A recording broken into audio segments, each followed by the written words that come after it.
Hello guys, how are you doing? Looky what we got here. It's the Furibee FPV racing drone with the checkered flag. Comes in gold.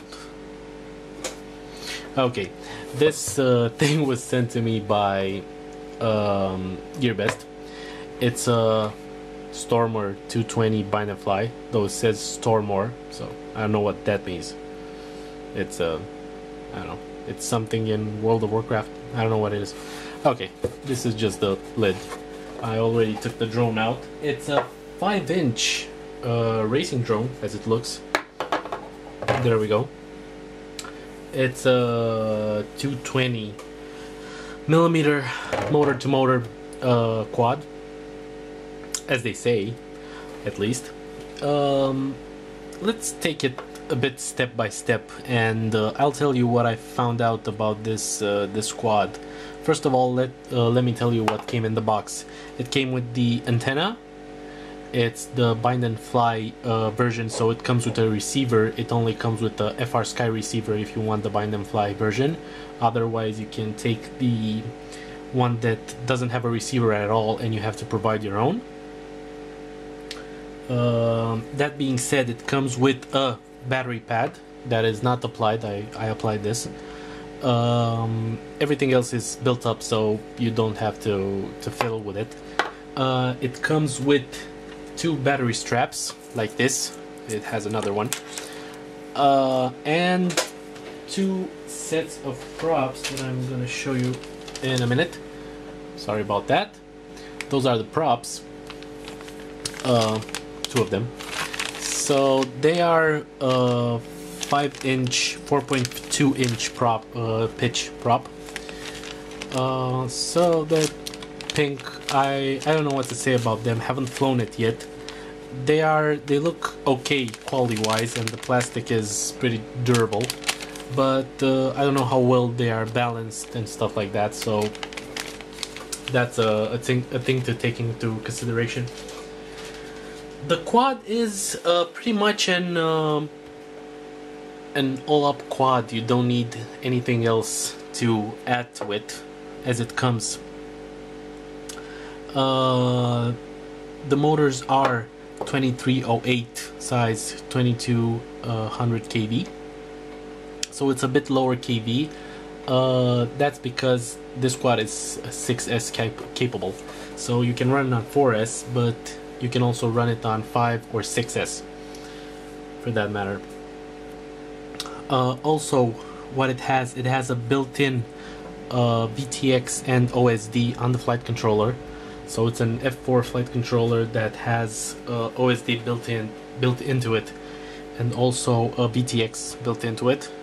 I haven't seen no way to control the VTX via Betaflight, and that means you will have to use these buttons on the side to control the VTX. Sorry about that. It has 6 bands, though they are a bit weird put together. They have A, B, C, D, E, and F. So doesn't specify anything about a race flight band, but I'm pretty sure one of the bands is, I believe, D is race flight. Yeah, D looks like race flight. It's the race flight band, I think. Don't take my word for it. One of the bands, I'm certain they are race flight. I will put up in the video description.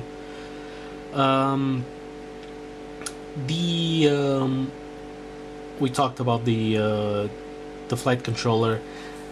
The 4-in-1 ESC, they are BLHeli-S capable, and they are 35 amps, so that is a lot of power for you. They also have a current sensor on the bottom, so that is a nice thing to have, to see how much your quad is pulling. And also on the flight controller, I forgot to mention one thing. It has a micro SD card slot, so you can put a card in and you can record more black box data on it. So that is a nice thing. it comes with a copy of a HS1177 that has a 2.5mm lens. It actually doesn't look like a 2.5. I'll show you another quad of mine that has okay. This is another quad that I would like to talk about in another video. This has a 2.1mm lens, and this is said to be a 2.5. Sorry about that. This is 2.5, this is 2.1. They are pretty much the same. They don't differ a lot. So I'm pretty sure this is a 2.1mm lens, or at least it looks like that. So yeah. That being said, you should get pretty decent quality out of the camera. Actually, good quality. I take that back. It's a very good quad. It looks very well built, and the solder joints are pretty nice on it. So that's definitely a plus on that side. Mine didn't came with any problems except for a cut-off antenna on one of the receivers antenna. Except from that, I would change a bit the positioning of the antennas, but we'll talk about that later. Okay, let's get back to the quad. So as I said, the motors are 2308 2200 kV. They have curved magnets, as you can see there. Maybe a bit closer. There we go. So they have curved magnets. That's nice. They have 16 by 16 mounting pattern on the motors, and the unfortunate part is that they have a C-clip to secure the bell. That's the bad part of this frame. They do have, the frame is very nice, nice quality carbon fiber, and it's very stiff. You can't move it around. The weave is just right for this kind of frame, because the weave is with the arm, with the length of the arm, so it's very hard, it's very rigid, and the arms don't flex. Also, the weave is straight with the frame. That means it's very strong this way, and it will be very durable when you crash it in front. Another downside is the lens in this position that I have it here. It's a bit out. If you can see, it's a bit out of the frame, of the protection of the frame.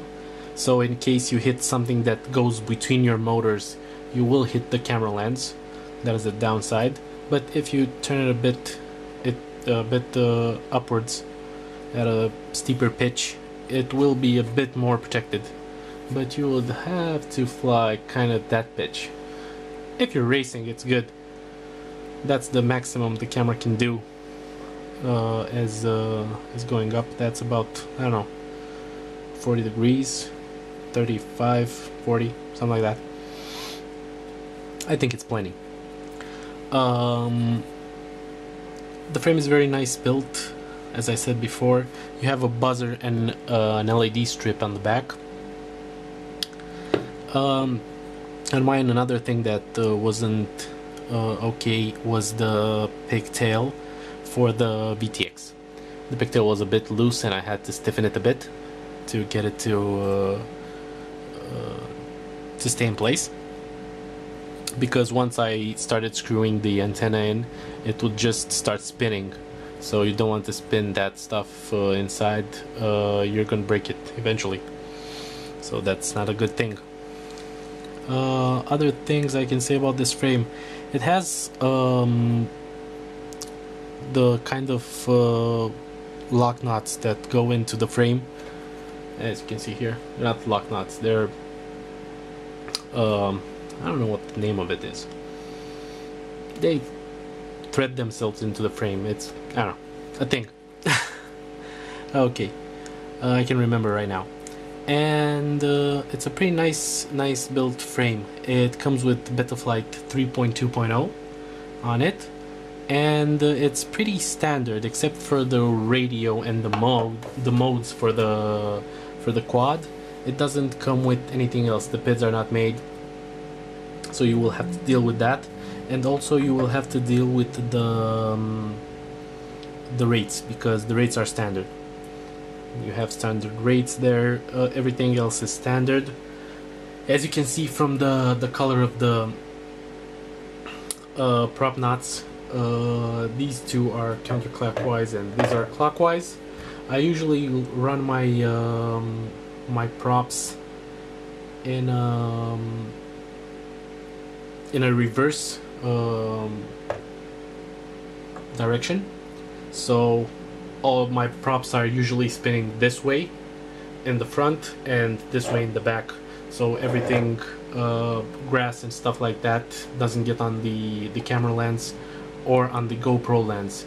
And talking about GoPro, another thing that came in the box and I forgot to show you or talk to you about is this, which is it says run cam on the side of the mount of the protection for the GoPro. Actually it's a GoPro protection, and because also it has the similar cutouts as the GoPro on the top. On the sides you have the cutouts for the run cam, but I'm 99.9% sure that this will fit any GoPro out there, session 4 or 5. So this will go right here. You won't be able to get the full tilt of the FPV camera because this is a bit tilted in the front and it's a bit raised in the front, but it's not the same angle as your camera would be. If you put it at the same angle, it would be like 15-20 degrees. It's nearly not enough, so you would have to put something under the camera to pitch it up a bit more. Also, I don't see a way you can strap this here. Either you can strap it farther in the back, and you can go a bit in the back with it. Oh, that might be the reason I have two battery straps. One battery strap is for the actual battery on the bottom, and the other one is for the GoPro mount, so that might be the reason. But you would have to put it a bit farther in the back. So yeah, not up front, a bit here, or right in the middle of the frame. So that wouldn't be such a big deal, but I don't know, maybe it's a deal breaker for some of you guys. Okay, so that's pretty much it. It's I consider it a well-built quad. I wouldn't resolder anything about it or change anything. It has an OSD. It has an F4 board, which is very nice. It does have the F4 board does have the MP6000, so you won't be able to run 32 kilohertz on your gyro because it's the MP6000.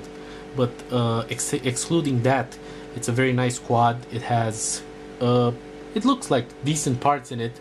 The flight controller, I don't know what to say about it because I haven't used any flight controllers that have a built-in VTX, but it looks like it's nice.